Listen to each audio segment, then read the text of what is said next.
Ayat Lexio Divina kita hari ini dari Matius 1 ayat 21 sampai 22. Ia akan melahirkan anak laki-laki dan engkau akan menamakan dia Yesus, karena dialah yang akan menyelamatkan umatnya dari dosa mereka.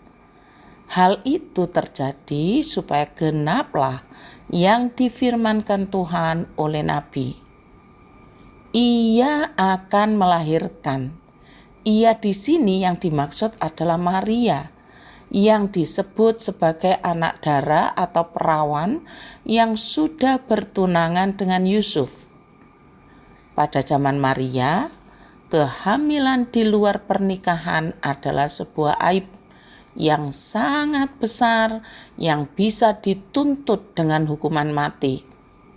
Saudara bisa membacanya di kitab Ulangan 22 ayat 23 sampai 24. Apabila ada seorang gadis yang masih perawan dan yang sudah bertunangan, jika seorang laki-laki bertemu dengan dia di kota dan tidur dengan dia, maka haruslah mereka keduanya kamu bawa keluar pintu gerbang kota dan kamu lempari dengan batu sehingga mati.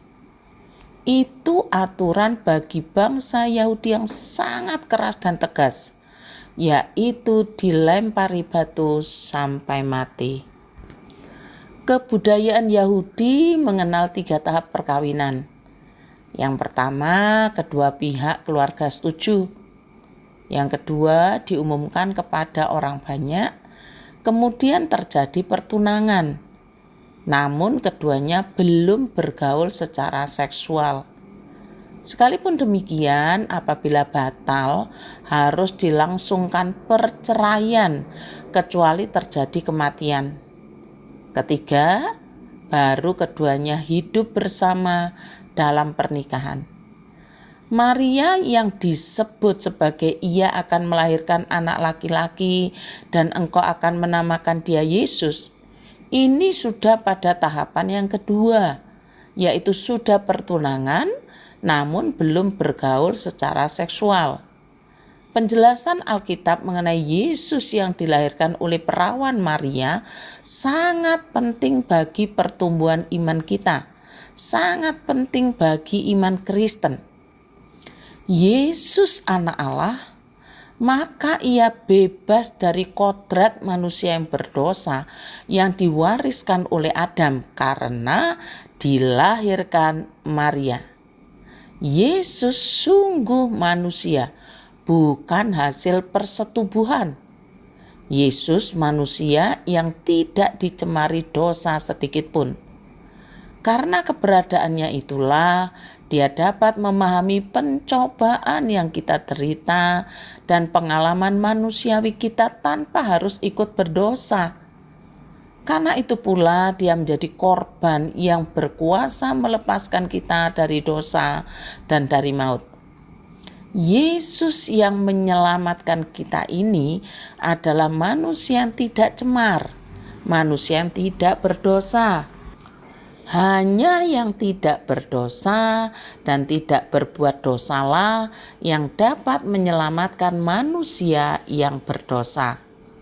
Memang Yesus ini dilahirkan dari keturunan bangsa Yahudi. Maria adalah bangsa Yahudi. Tetapi Yesus Kristus bukan hanya untuk bangsa Yahudi, tetapi untuk semua bangsa yang percaya dalam namanya, diundangnya masuk dalam kerajaannya. Saya ingin mengatakan begini, dunia ini bising dan sibuk sekali.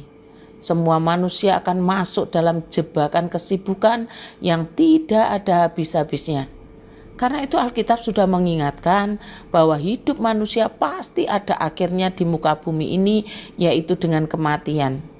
Semoga saja kesadaran itu selalu ada dalam diri kita bahwa kematian pasti kita hadapi, sehingga di tengah-tengah kebisingan dan kesibukan dunia ini, Roh Kudus masih memberikan kita ruang untuk berpikir dan merenungkan.